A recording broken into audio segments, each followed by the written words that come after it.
رسول کریم صلی اللہ علیہ وسلم عرب کی کواری لڑکیوں سے زیادہ حیا والے تھے. کواری لڑکیوں سے زیادہ حضور حیا فرمایا کرتے تھے. جب خانہ کعبہ کی مکہ شریف میں تعمیر ہو رہی تھی نا، اہل عرب اس کو تعمیر کر رہے تھے، تو نبی پاک صلی اللہ علیہ وسلم اپنے چچا حضرت عباس کے ساتھ خانہ کعبہ کی تعریف میں مصروف تھے. تو عرب کے لوگ چونکہ لمبا کرتا پہنتے تھے پیروں تک، تو نیچے اگر کسی وقت کوئی چیز نہیں بھی ہوتی تھی تو کسی کو وہ نظر نہیں آتی تھی، چونکہ پردہ رہتا تھا، ایک لمبا کرتا پہنا ہوا ہوتا تھا. تو جب بچے، سرکار کی عمر مبارک بھی ابھی تھوڑی تھی، تو اس طرح بچے جب نکلتے تو وہ کئی دفعہ اپنی تہمت اتار دیتے نیچے سے، اور کوئی مزدوری کرنے لگتے تو 3-4 طے کر کے نا تہمت کی کندھے پہ رکھ لیتے. جس طرح کبھی دیہاتوں میں لوگ کپڑا سر پہ رکھتے تھے کہ اوپر اگر کوئی وزنی چیز رکھیں گے تو وہ تکلیف نہیں دے گی. نبی پاک صلی اللہ علیہ وسلم بھی سب لوگوں کے ساتھ خانہ کعبہ کی تعمیر میں شامل تھے. تو حضرت عباس رضی اللہ تعالیٰ عنہ نے کہا حضور سے، ابھی اللہ نے نبوت بھی نہیں فرمایا تھا، بھتیجے آپ بھی تہمت اتاریے، یہ صحیح مسلم میں حدیث موجود، اور اس کو کندھے پہ رکھ لیجیے، آپ اینٹیں اٹھا اٹھا کے لا رہے ہیں تو ذرا آپ کو تکلیف نہیں ہوگی. تو سرکار دو عالم صلی اللہ علیہ وسلم سے یہ بات کہی، اور پھر جلدی سے حضور کی تہمت کو نکال کے نا، حالانکہ لمبا کرتا پہنا ہوا ہے، تو وہ جیسے ہی ان کے کندھے پہ رکھا اینٹیں رکھنے کے لیے، تو سرکار تو زمین پہ گر گئے، بے ہوش ہو گئے، آنکھیں آسمان کی طرف، اور پھر حضور پکار رہے ہیں آزاری آزاری آزاری، میرا تہمت دے دو، میرا تہمت دے دو. کبھی کوئی شخص اس وجہ سے بھی بے ہوش ہوا ہے کہ میرے وجود سے کپڑا اتر گیا ہے؟ حالانکہ سرکار پر وہ بے ہوشی بھی نبی پاک کا وہ جو غلبہ ہے نا شرم و حیا کا، اس کی وجہ سے ہوا. ورنہ تو حضور فرماتے ہیں کہ میری آنکھیں سو جاتی ہیں، دل تو میرا اس عالم میں بھی جاگتا رہتا ہے.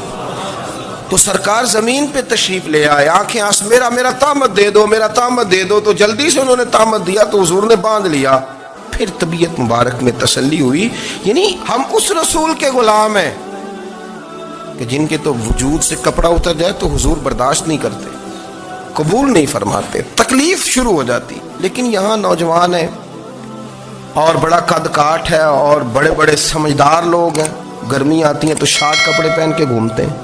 ان کو خیال نہیں کہ یہ وہ والا لباس ہے جو باہر تو کیا گھر میں اماں کے سامنے نہیں پہننا چاہیے، بہنوں اور بیٹیوں کے سامنے نہیں پہننا چاہیے. آپ کی گفتگو میں شرم و حیا ہو، آپ کے لب و لہجے کے اندر حسن ہو.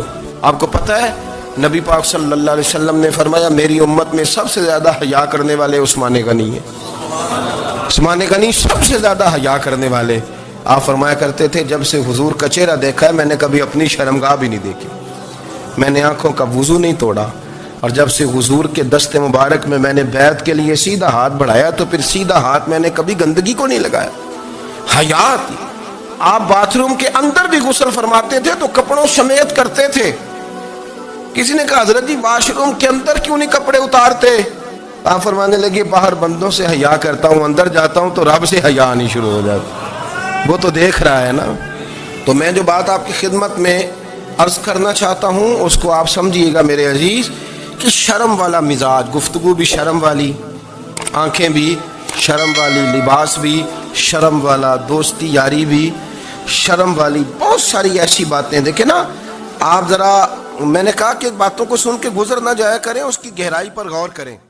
اور نبی رحمت علیہ السلام کی پہلی بات نہیں بیویوں کی آنکھوں میں آنسو پیدا کر دیے. حضور فرمانے لگے سنو، جب کوئی عورت بچہ پیدا کر لیتی ہے تو رب اسے اتنا ہی درجہ دیتا ہے جتنا ایک شہید کو درجہ عطا کرتا ہے. اور فرمایا جب وہ عورت اس کا بچہ آ جاتا ہے، اب وہ رات کو روتا ہے، وہ اٹھتا ہے، پخانہ اور پیشاب کرتا ہے، اپنے وجود کو آلودہ کر لیتا ہے. تو نبی پاک صلی اللہ علیہ وسلم فرمانے لگے وہ عورت یہ فکر نہ کرے کہ وہ دیکھو مرد تو آرام سے سویا ہوا ہے اور میں اٹھ کے بچے کو صاف کر رہی ہوں، پخانہ پیشاب دھو رہی ہوں. میرے محبوب نے ہر مرتبہ فکر کو، حضور نے زندگی اس کے ہر شعبے سے تعلق رکھنے والے آدمی کو عزت دی.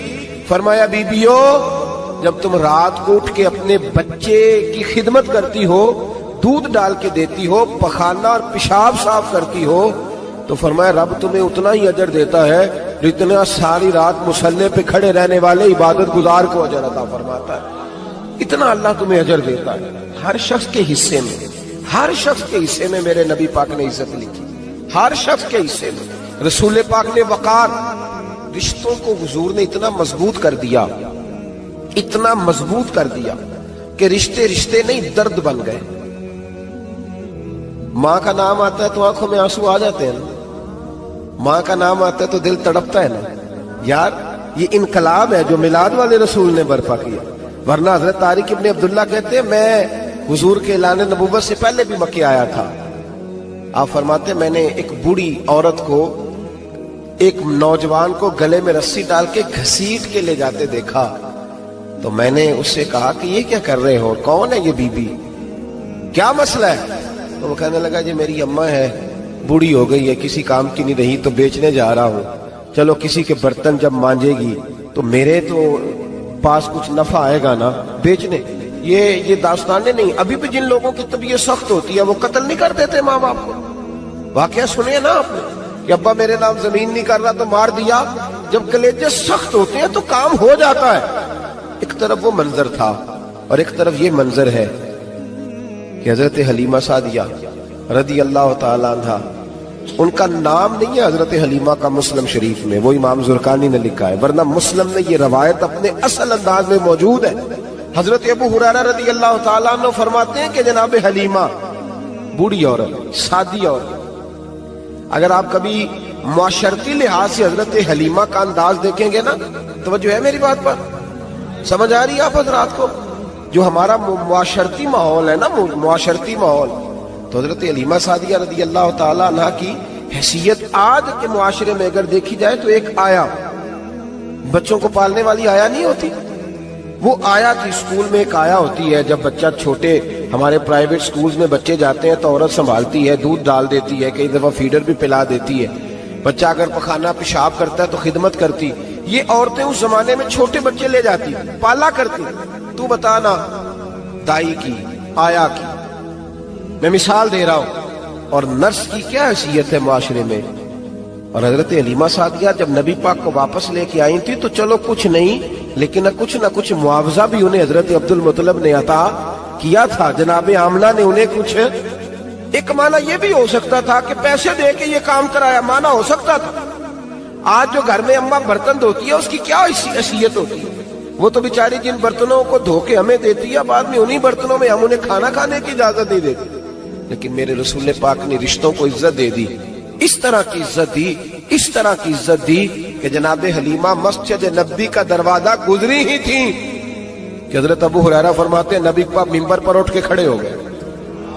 رسول پاک کھڑے ہوئے, نبی پاک.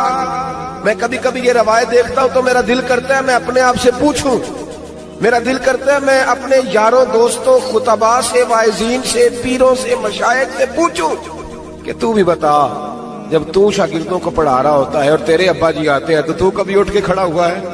اپنے جیسے لوگوں سے, اچھے علماء کی بات نہیں کرتا.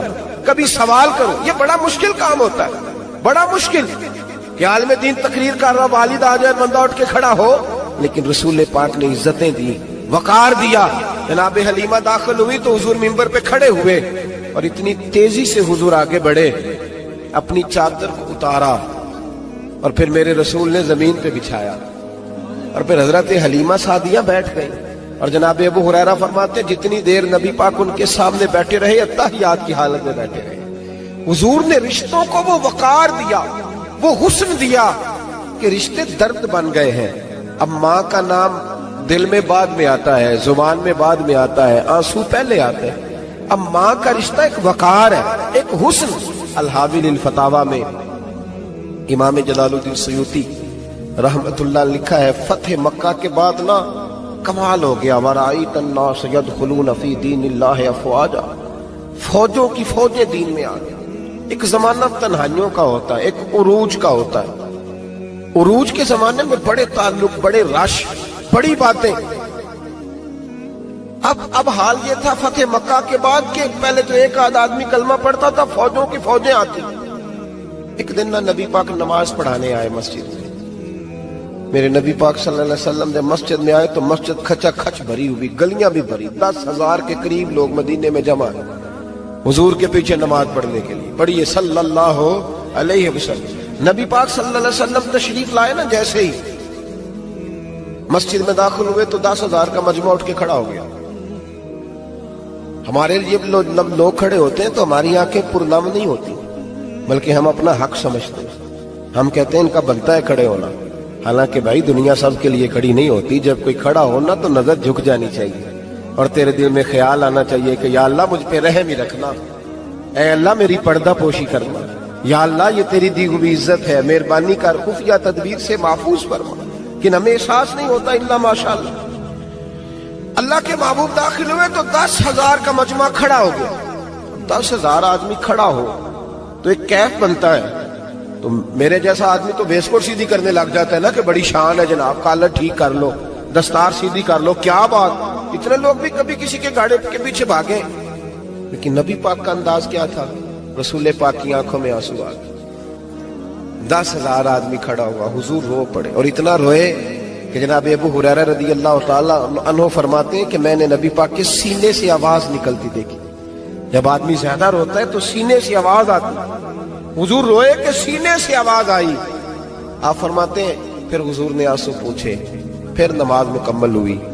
جب لوگ چلے گئے تو حضرت ابو بکر صدیق اٹھ کے قریب گئے، کہا یا رسول اللہ صلی اللہ علیہ وسلم آج کوئی وجہ نہیں تھی رونے کی، آپ آئے ہیں اور رونا شروع کر دیا. تو میرے محبوب فرمانے لگے آج جب میں نے اپنی وہ شانیں دیکھی، وہ مقام دیکھا تو مجھے اپنی اماں کی یاد آ گئی. ماں کی یاد، رشتوں کو وہ عزت دی، وہ وقار دیا، وہ حسن دیا. کہاں نماز کے لیے لوگوں کا کھڑا ہونا اور کہاں اماں کی بات چھیڑ دینا. میرے حبیب فرمانے لگے مجھے اپنی اماں آمنہ کی بات یاد آئی. میری ماں نے تو وہ دور دیکھا تھا جب وجود پہ کپڑے بھی پورے نہیں تھے، دل کرتا تھا آج اماں موجود ہوتی، میں نماز پڑھانے آتا، اللہ اکبر کہہ کے نیت باندھتا، سبحانک اللہ کے بعد سورہ فاتحہ پڑھتا اور سورہ فاتحہ مکمل پڑھ لیتا کہ میری اماں آمنہ کو کوئی کام یاد آتا. وہ پردہ سرکا کے کہتی بیٹا محمد میری بات تو سننا. تو محبوب فرماتے اللہ کی عزت کی قسم میں نماز چھوڑ دیتا، پہلے ماں کی بات سن کے آتا. میں چھوڑ دیتا نماز. وقار دے دیا، وقار، وہ حسن بخشا، وہ توانائی بخشی. عرب کے اندر سال کے بعد عورتوں کا ایک میلہ لگتا تھا خانہ کعبہ کے پاس. صرف عورتیں اکٹھی ہوتی تھی، میلہ لگا ہوا تھا. ایک تورات جاننے والا یہودی عالم بھی آیا ہوا تھا. وہ بیویوں کے مجمع پہ نظر ڈال کے کہنے لگا بیویوں مرد کا کام تو کوئی نہیں عورتوں کے مجمع میں بات کرنا، لیکن میں تمہیں ایک پیغام دینے لگا ہوں. اللہ کے آخری رسول جو مکے میں پیدا ہونے والے ہیں ان کے آنے کا وقت قریب آ گیا ہے. وہ بیوی بڑی خوش نصیب ہوگی جنہیں ان کی رفاقت ملے گی. عورتوں نے جب دیکھا کہ مرد آ گیا عورتوں کے میلے میں تو انہوں نے ڈانٹا جھڑکا، کہا چل اٹھا اپنی کتابیں اور نکل جا. حضرت خدیجہ کہتی ہیں باقیوں نے ڈانٹا پر میں نے بات پلے سے باندھ لی. میں نے پلے سے باندھ لی اور میں انتظار کرنے لگی کہ اللہ کرے وہ نصیب میرے ہی ہو، اللہ کرے مقدر میرا ہی کھلے. آپ فرماتی میں تسبیح پڑھتی، درود پڑھتی. میں اس زمانے میں جو اللہ کا ذکر جس طرح ہوتا تھا وہ میں شروع کرتی اور جب فارغ ہوتی تو میں التجا کرتی کہ اللہ میرے نصیبے کھول دے. کہتی ہیں آہستہ آہستہ آہستہ آہستہ میں حضور کی تعریف سننے لگی. آہستہ آہستہ تعریف سننے لگی. نبی پاک صادق ہیں، امین ہیں، سچے ہیں، دیانتدار ہیں. اس برے اور میلے معاشرے میں بھی وہ سب سے اعلیٰ بھی ہیں اور سب سے اجلے بھی ہیں، وہ سب سے پاکیزہ ہیں. میں سننے لگی تعارف. آہستہ آہستہ میں ان کی گرویدہ ہونے لگی. ادھر نبی پاک صلی اللہ علیہ وسلم اپنے چچا جناب ابو طالب کے پاس رہتے تھے. قحط آ گیا، حالات بگڑ گئے. حضور سید عالم صلی اللہ تعالی علیہ وسلم سے چچا کہنے لگے بیٹے اگر مال تجارت لے کے شام جاؤ تو بڑا نفع کماؤ گے، ہمیں ضرورت بھی ہے، اور اگر ہو سکے تو ختیجہ کا مال لے کے جاؤ. نبی پاک نے کہا چچا میں نہیں کہوں گا کسی سے جا کے، میں نہیں کہتا کسی سے جا کے، جو میرے نصیب میں ہوگا میرا رب خود عطا فرمائے گا، میں نہیں کہوں گا. مصطفیٰ نے تو نہیں کہا. حضرت خدیجہ رضی اللہ تعالیٰ عنہ کہتی ہے میں نے خود اپنی خادمہ کو بھیجا. میں نے کہا جا کے پوچھو تو صحیح کہ میرا مال قبول ہوتا بھی ہے کہ نہیں. پوچھو. نبی پاک صلی اللہ علیہ وسلم سے پوچھا. حضرت خدیجہ کی خواہش ہے کہ آپ مال لے کے جائیں. حضور نے قبول کر لیا. جناب خدیجہ الکبریٰ رضی اللہ تعالیٰ عنہ کے غلام تھے، میسرہ ان کا نام تھا. جناب خدیجہ نے ان کو ساتھ بھیجا. فرمایا ایک 3 باتیں ارشاد فرمائی. ایک تو فرمایا سارا رستہ غور سے دیکھنا میرے نبی کے ساتھ کیا معاملات درپیش ہوتے ہیں. ابھی اعلان نبوت نہیں کیا، فرمایا ذرا غور کرنا، میرے مصطفیٰ کا مطالعہ کرنا اور مجھے واپس آ کے سبق سنانا. وہ جو تم نے چہرہ بددعا کی تلاوت کی ہو ذرا مجھے واپس آ کے سنانا. جنہاں نے دل پر جانی ڈٹھا ہو اکھیاں ہی تک لیاں، تو ملے ہو تے ساجن ملیا ہوں ناساں لگ پئیاں، ذرا جا کے نا تلاوت کرنا اور مجھے دکھ. اور دوسرا فرمایا تم میرے غلام ہو تو مصطفیٰ کے بھی غلام بن کے رہنا. میں سنتی ہوں کہ کردار کے، افکار کے، نظریات کے، عظمت کے بلند و بالا، وہ جیسے کہیں ویسے کرنا. اور تیسری حضرت خدیجہ نے نصیحت فرمائی، فرمایا محمد ابن عبداللہ صلی اللہ علیہ وسلم کی رائے سے اختلاف نہ کرنا. یہ چلتے ہوئے معاہدہ کیا، جو وہ کہہ دے سو کر جانا. غلام کہتے ہیں میں ساتھ گیا، باتیں میں نے سن لی، لیکن جب سفر شروع ہوا نا ابھی چند منزلیں طے ہوئی تھی، میں نے کہا خدیجہ آپ نے کیا نصیحت کرنی تھی، ان کے ساتھ جو رہے گا وہ ان کا غلام ہی بن جائے گا. ان کے ساتھ جو رہے گا تو اجے میرا محبوب نہیں ڈٹھا جن ویکھ کے چن شرماوے، جے رکھے ہاتھ پھلاں وچ ہاتھ نال پھلا رل جاوے، ادھی راتی چن چڑھ جاندے جدوں جلوہ فرماوے. مایا جو بھی ساتھ رہتا غلام ہو جاتا. میں سرا کہتے میں گیا، تجارت شروع ہوئی. کہتے ہیں نبی پاک صلی اللہ علیہ وسلم جب منڈی میں پہنچے تو لوگ قسمیں اٹھا اٹھا کے مال بیچ رہے تھے. اللہ کے محبوب جب گئے نا تجارت کرنے تو ایک آدمی کہنے لگا چلو معاذ اللہ بتوں کے نام تھے لات و منات، کہنے لگا لات کی، عزا کی، منات کی قسم اٹھاؤ. تو نبی پاک فرمانے لگے ان کی قسم اٹھاؤں جن کا میں نام لینا بھی پسند نہیں کرتا. ابھی اعلان نبوت نہیں کیا. اور فرمایا ویسے بھی میں قسم دے کے مال نہیں بیچتا، خریدنا ہے تو خریدو، نہیں خریدنا تو نہ خریدو. کہتے ہیں لوگ قسمیں اٹھا اٹھا کے پیچھے جاتے تھے، پر میرے نبی جس سے رخ پھیرتے تھے وہ نبی پاک کے پیچھے ہو جاتا تھا. ماتے کئی گنا زیادہ نفع کمایا. ہم رستے میں تھے، حضور ایک درخت کے نیچے آرام کرنے لگے. ایک عیسائی راہب غار میں بیٹھا تھا، نکل کے آ گیا، مجھ سے کہنے لگا مجھے وہ جانتا تھا. میں سنا یہ کس کو ساتھ لائے، یہ کون ہے؟ میں نے کہا اہل قریش کے ایک معزز آدمی ہے. کہنے لگے یار جس درخت کے نیچے یہ لیٹے ہوئے ہیں یہاں عام آدمی نہیں لیٹ سکتا، یہاں وہی لیٹے گا جو اللہ کا سچا رسول ہوگا. یہاں دوسرا کوئی لیٹ ہی نہیں سکا، یہ رسول ہے، ان کا خیال رکھنا. خیال رکھنا کاش میں اس وقت تک زندہ رہوں جب یہ نبوت کا اعلان کریں. میسرہ کہتے ہیں میں غلام ہو گیا. نبی پاک صلی اللہ علیہ وسلم کی ادائیں مجھے بھانے لگی. جب واپسی پہ نکلے تو گرمی بڑی شدید تھی. فرماتے ہیں جب دھوپ تیز ہوتی تو بادل کا سایہ آ کے حضور پہ سایہ کر دیتا. بادل کا ٹکڑا نبی پاک پہ. اللہ جانے کہاں بیٹھ کے لوگوں نے کتابیں پڑھی ہیں جو کہتے ہیں 40 سال کے بعد نبی بنے تھے. پتہ نہیں کہاں بیٹھ کے کتابیں پڑھی ہیں. ہم نے تو جو سیرت پڑھی ہے وہ بتاتی ہے کہ تیری حیات پاک کا ہر لمحہ پیغمبر لگے، ہر لمحہ پیغمبر لگے. یہاں تو وہ لوگ جو کئی سال پہلے 20 اور 25 سال پہلے حضور سید عالم صلی اللہ علیہ وسلم کی رفاقت میں رہے، وہ اعلان کر رہے. لوگ پتہ نہیں کہاں بیٹھ کے کتابیں پڑھتے ہیں، کہاں بیٹھ کے. میرے نبی پاک سے صحابہ نے پوچھا حضور آپ کب نبی تھے؟ فرمایا ابھی آدم کی مٹی گوندی جا رہی تھی، ابھی آدم کی مٹی گوندی جا رہی تھی، میں تب بھی اللہ کا رسول تھا. میرے بھائی نبی رحمت سید عالم صلی اللہ علیہ وسلم کے غلام حضرت خدیجہ کے غلام کہتے ہیں واپس آیا. اور پہلے بھی کئی دفعہ حضرت خدیجہ کا مال گیا تھا، بڑے نفع آئے تھے، پر جو نفع اس سال آیا وہ پہلے کبھی نہیں آیا تھا. کہتے ہیں مجھ سے حضرت خدیجہ کی سہیلی بھی بیٹھی تھی، میں بھی آ گیا. اور جناب خدیجہ کی سہیلی کہنے لگی چل مال کے بارے میں کچھ بتا، کتنا بھی کہا. میں نے کہا مال چھوڑو، مصطفیٰ کی سنو. اور پھر کہتی چلو ٹھیک ہے، بادل سایہ کرتا تھا، چلو ٹھیک ہے. تم سے راہب نے پوچھا تھا یہ صحیح ہے، انہوں نے تیری سارے رستے بڑی خدمت کی، تیرا بڑا خیال رکھا، پر یہ بھی بتا تجارت کیسے ہوئی؟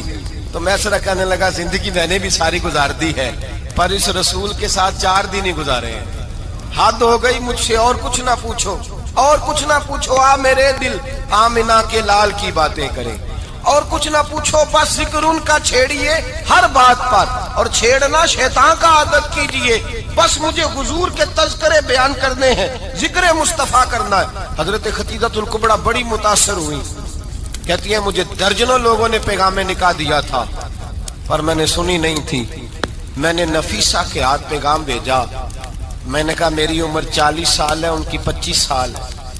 اور میرا اعمال اور طرح کا ہے، وہ شہنشاہ ہے، جا کے پوچھو تو صحیح بھلا میں قبول ہوتی ہوں؟ پوچھو۔ نفیسہ کہتی ہیں میں آئی تو وہ خاتون جن کے لیے لوگ بڑے بڑے قریش پیغام دیتے تھے، پیغام لے کے آئی تو رسول پاک نے عجیب رنگ بیان کیا اپنی سیرت کا۔ جب میں پہنچی میں نے کہا خدیجہ نکاح کرنا چاہتی ہیں؟ نفیسہ کہتی ہے میرا خیال تھا کہ کوئی اور ہوتا تو کرسی سے اٹھ کھڑا ہوگا، فوراً کہے گا اچھا جلدی کرو بات کرو۔ جب میں نے آ کے کہا نا حضور خدیجہ نکاح کرنا چاہتی ہے تو نبی پاک نے میری طرف دیکھا، فرمایا وہ کہتی ہیں کہ تم کہتی ہو؟ کہا وہ کہتی ہیں۔ تو حضور نے فرمایا ٹھہر جاؤ، میں اپنے چچا سے پوچھ کے بتاؤں گا، میں مشورہ کروں گا، میں پوچھ کے بتاؤں گا۔ آج بچوں کو کچھ سبق بڑے یاد ہیں، کہتے ہیں پسند کی شادی کرنا حضرت صاحب ناجائز ہے، پسند کی شادی کرنا کو ناجائز ہے۔ اور میں نے کہا بھائی صرف ایک ہی جائز چیز رہ گئی اور کوئی شے جائز نہیں، یہ ایک ہی جائز چیز ہے جس کا فتویٰ سارے نوجوان پوچھتے پھرتے ہیں، سارے رانجے بنے پھرتے ہیں، مجنو بنے پھرتے ہیں، سارے مئی وال ہو گئے۔ اللہ پاک کو ہدایت کی توفیق عطا فرمائے۔ سارے اس بری لت کا شکار ہو گئے۔ او بھائی نبی پاک سوائے خدا کے کسی کے پابند نہیں، لیکن میرے مصطفیٰ نے اپنی امت کو یہ درس دیا ہے کہ جو بڑوں کے شفقت کے سائے میں چلتا ہے اللہ اس کی مدد فرمایا کرتا ہے۔ تجھے کیا پتا تیرا اچھا بھلا کس بات میں؟ کہا نکاح کرنا چاہتی ہوں، فرمایا چچا سے پوچھ کے بتاؤں گا۔ خدیجہ رضی اللہ تعالیٰ عنہ کہتی ہیں انہوں نے پوچھا، جناب ابو طالب کہنے لگے یہ تو خوش قسمتی ہے کہ ہمیں ایسی بہو مل جائے جس کے کردار میں، افکار میں، نظریات میں اتنی نفاست۔ مصطفیٰ کریم کے ساتھ نکاح ہوا، قربان جائیں۔ حضرت خدیجہ الکبریٰ کی شادی ہوئی تو بھائی بڑا مشکل ہوتا ہے، بڑا مشکل ہوتا ہے اپنے آپ کو ڈھالنا، لیکن جناب خدیجہ کی زندگی اٹھا کے دیکھو، میں یہ نہیں کہہ سکتا وہ کروڑ پتی تھی، ارب خرب کی میں بات ہی نہیں کر سکتا، اور 20 نوکرانیاں تھیں ان کے پاس، درجنوں ان کے پاس غلام تھے، لیکن جب رسول اللہ کے دروازہ نور پہ آئی ہیں، انہوں نے میرے نبی کے گھر میں جھاڑو بھی دیا ہے، انہوں نے حضور کے کپڑے بھی دھوئے ہیں، انہوں نے رسول اللہ کے لیے اپنے ہاتھوں سے کھانا بنایا، انہوں نے دیکھا کہ نبی پاک صلی اللہ علیہ وسلم کو دولتوں سے، تجارتوں سے، سرمایے سے پیار نہیں، جتنی دولت تھی شام کو لا کے قدموں میں رکھ دی، کہا محبوبہ جب میں تیری ہوں تو میری ہر شے ہی آپ کی ہے۔ چند دنوں میں حضور نے ساری چیزیں دے دی اللہ کے رستے میں، ہر چیز نبی پاک نے دے دی۔ حضرت خدیجہ الکبریٰ کا حال یہ تھا کہ ایک جوڑا رہ گیا، کئی جگہ سے پیوند لگے ہوئے، میں گڈی ہاتھ ڈور سجن دے او جنج رکھے اونج رہنا، واجب نہیں جے وچ شریعت مندہ قسم نو کہنا، بس ٹھیک ہے جس حال میں محبوب راضی ہیں، کہا ہر چیز قدموں میں رکھ دی، اور حضور کے ہر رشتے کا خیال کیا، نبی پاک کی ہر خواہش کا۔ عورتیں بالخصوص میری بات پہ توجہ کریں جو عرض کرنے لگا ہوں، آگ لگی ہوئی ہے گھروں میں، فساد ہے، لڑائی ہے، جھگڑا ہے، دنگا ہے، یہ تیرا رشتہ دار وہ میرا رشتہ دار، جب تیرے آتے ہیں تو روٹیاں جلدی پکتی ہیں، جب میرے آتے ہیں تو بیماریاں بڑی ہوتی ہیں، تیرے میرے کا جھگڑا۔ آؤ میرے مصطفیٰ کریم سید عالم کا بھی حال دیکھو، حضرت حلیمہ سعدیہ ملنے آئی، شادی کو کچھ دن گزرے تو حلیمہ سعدیہ ملنے آئی۔ حضرت حلیمہ سعدیہ سگی اماں نہیں رضائی اماں ہے، یہاں تو سگی اماں برداشت نہیں ہوتی، سگی اماں، اور وہ بہو سوچتی نہیں بات کرتے ہوئے، سوچتی نہیں، وہ سوچتی نہیں کہ کس کے بارے میں بات کر رہی ہے، اسے پتہ ہی نہیں کہ تجھے تو پلا پلایا یہ ملا ہے نا، کبھی اس کی اماں سے پوچھ اس نے کتنی تکلیفیں برداشت کی، اس سے پوچھ کس دقت میں، کس آزمائش میں اس بچے کو پروان چڑھایا ہے۔ تو آج مالک بنی ہے تو تو رنگ ہی بدل گئی ہے، اور بچہ بھی بیوی کے ساتھ مل کر کے اماں کی غیبت کرتا ہے، سوچتا ہی نہیں کہ بات کس کی ہو رہی ہے، اسے خیال ہی نہیں آتا۔ حضرت حلیمہ سعدیہ رضائی ماں ہیں، جب تشریف لائیں تو مصطفیٰ کریم نے فرمایا خدیجہ یہ میری اماں ہے۔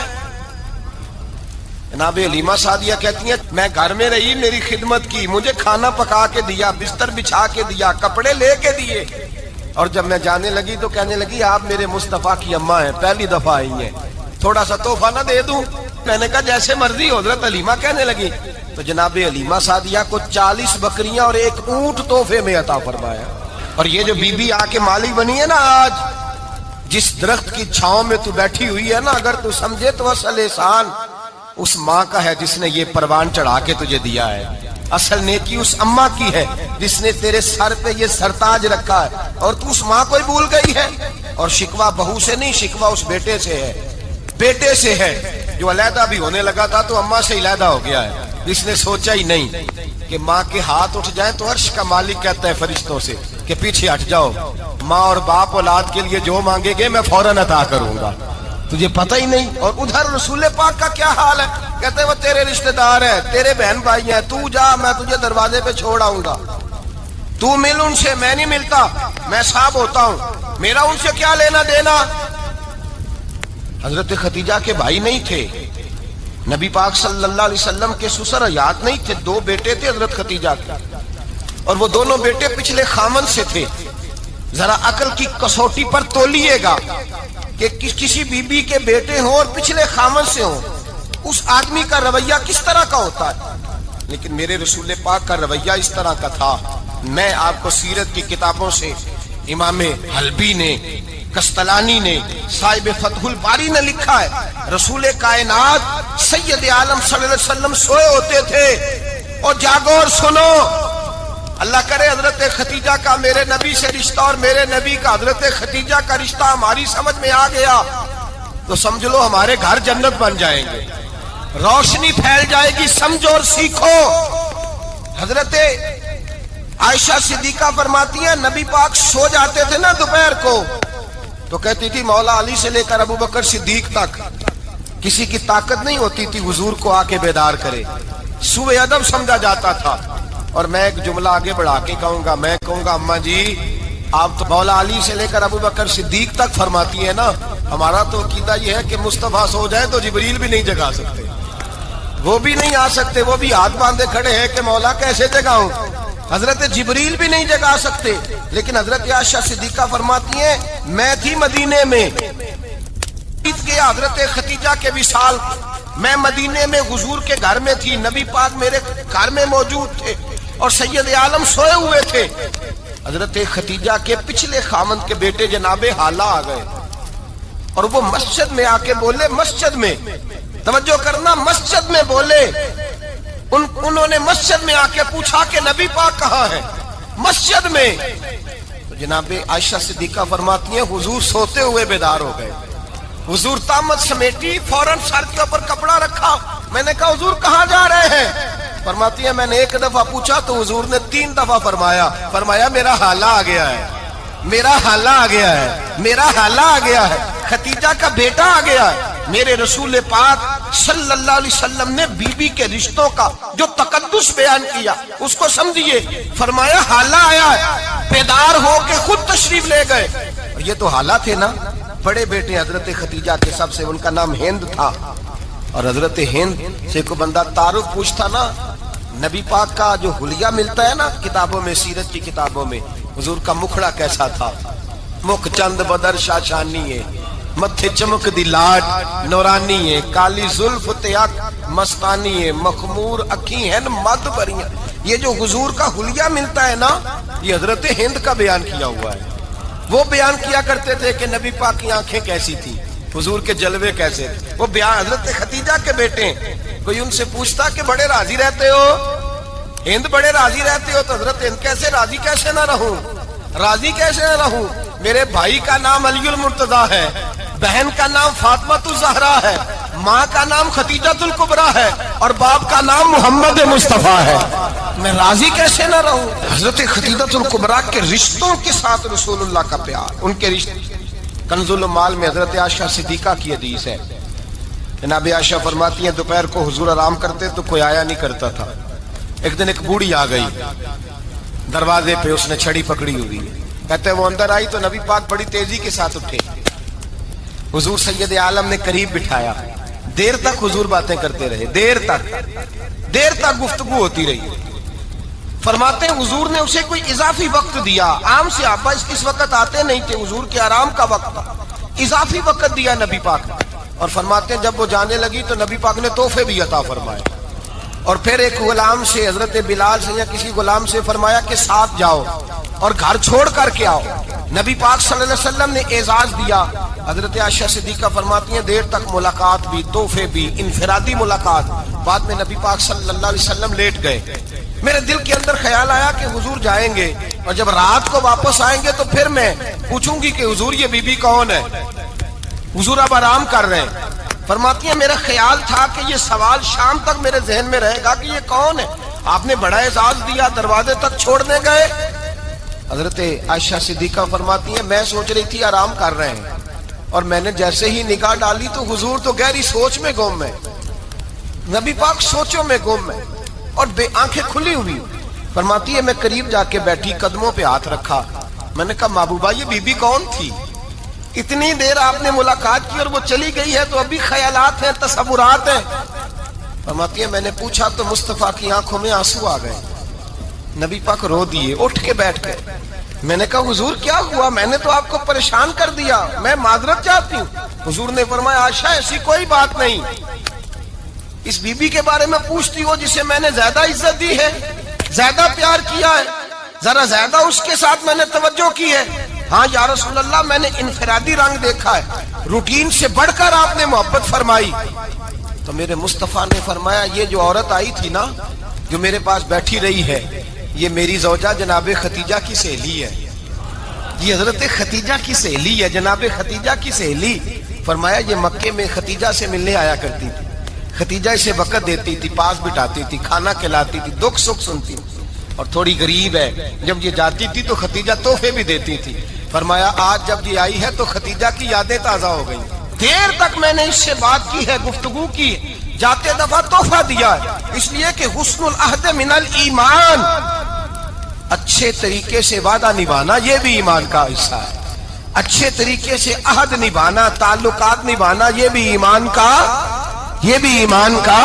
حصہ ہے. حضرت خدیجہ کی سہیلیوں سے رسول اللہ صلی اللہ علیہ وسلم کا رشتہ. پہلی وحی نازل ہوئی نبی پاک پر.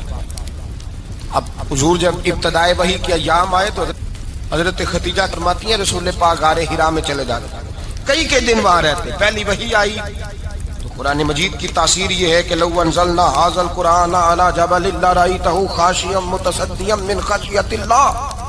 فرمایا اگر میں پہاڑوں پہ نازل کروں قرآن کو تو وہ بھی میرے خوف سے ریزہ ریزہ ہو جائے. اتنی تاثیر ہے. جب حضور کے قلب اطہر پر آیا تو نبی پاک کامتے ہوئے گھر آئے. زملونی زملونی، مجھے چادر اڑاؤ چادر اڑاؤ. حضرت خدیجہ نے چادر دی، بیٹھ گئے. کہا خدیجہ آج کوئی آنے والا آیا ہے. اقرأ بسم ربک الذی خلق، یہ آیات اس نے مجھے دی ہیں اور میں بڑے خوف کے عالم میں ہوں. حضرت خدیجہ کے لفظ بڑے حسین ہیں. جناب خدیجہ الکبریٰ رضی اللہ تعالیٰ عنہ کیا فرماتی ہیں؟ کہتی ہیں یا رسول اللہ صلی اللہ علیہ وسلم آپ غم نہ کریں، رب آپ کو رسوا نہیں کرے گا، عزتیں عطا کرے گا. اور دلیل کیا ہے؟ حضرت خدیجہ فرمانے لگی دلیل یہ ہے کہ آپ غریبوں کی مدد کرتے ہیں، مسکینوں کا خیال رکھتے ہیں، اور محبوبہ کمزوروں کا بوجھ آپ اٹھاتے ہیں. جس کے اندر یہ خوبیاں ہوتی ہیں اللہ اسے عزت ہی عطا فرمایا کرتا ہے. حضرت خدیجہ الکبریٰ رضی اللہ تعالیٰ عنہ سب سے پہلے نبی پاک پہ ایمان لائی. بڑا مشکل ہوتا ہے. ہمارے جو فلسفے کے لوگ ہیں وہ کہتے ہیں بہت بڑا ولی اللہ بھی ہو تو بیوی اس کی مان جائے، یہ مشکل ہوتا ہے کام، یہ مشکل ہوتا ہے. حضرت خدیجہ الکبریٰ رضی اللہ تعالیٰ عنہ سب سے پہلے ایمان. اور کس طرح کا ایمان؟ کس طرح کا ایمان؟ ابن ماجہ میں روایت ہے، غور کرنا. حضرت قاسم نبی پاک صلی اللہ علیہ وسلم کے صاحبزادے، حضور کی 6 اولادیں، 4 بیٹیاں 2 بیٹے حضرت خدیجہ سے ہوئے. 4 بیٹیاں اور 2 بیٹے. دھوکہ دیتے ہیں بعض لوگ، کہتے ہیں حضرت خدیجہ کی ایک ہی بیٹی تھی. حضرت قاسم حضور کے بیٹے تھے، وہ وصال کر گئے. حضرت خدیجہ ابھی دودھ پلاتی تھی کہ شہزادے پردہ کر گئے.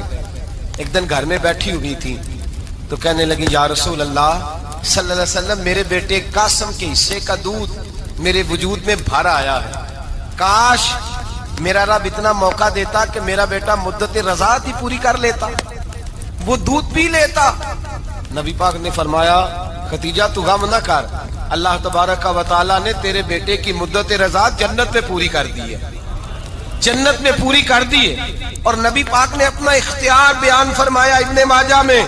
رسول پاک نے فرمایا اگر تو کہے تو میں یہاں بیٹھے بیٹھے تجھے تیرے بیٹے کی آواز سناؤں. عرض کروں رب کی بارگاہ میں ابھی تجھے سناؤں تیرے بیٹے کی بات، ابھی وہ جنت میں بولے، لطف نہیں آیا آپ کو اس بات کا؟ میں ابھی سناؤں تجھے بات، سیاستہ کی روایت، ابھی سناؤں تیرا بیٹا بولے گا جنت میں، آواز یہاں مکے میں آئے گی، سناؤں؟ بڑے لوگ کرامت دیکھنا چاہتے ہیں، معجزہ دیکھنا چاہتے ہیں، کہتے ہیں نہیں میں تو وہ دیکھ کے آؤں گا، کہا سناؤں؟ حضرت خدیجہ کا ایمان دیکھیں، کہنے لگی محبوبہ مجھے سننے کی کیا ضرورت ہے، میں خدا کو بھی مانتی ہوں، محمد مصطفیٰ کو بھی مانتی ہوں، میں بن دیکھے ہی مانتی ہوں، مجھے سننے کی ضرورت آپ نے کہہ دیا تو سو ہو گیا، مجھے حاجت حضور کہہ رہے ہیں اگر تو کہے تو دعا کروں، التجا کروں، ابھی آواز اللہ سنا دے، ابھی سناؤں؟ حضرت خدیجہ کہتی ہے نہیں حضور میں بن دیکھے ہی، میں ان لوگوں میں سے نہیں ہوں جو پہلے دیکھ داکھ کے آئیں، پلٹ کے آئیں، دیکھ کے سودا کریں، میں تو ان لوگوں میں سے ہوں جو بن دیکھے مانا کرتے ہیں۔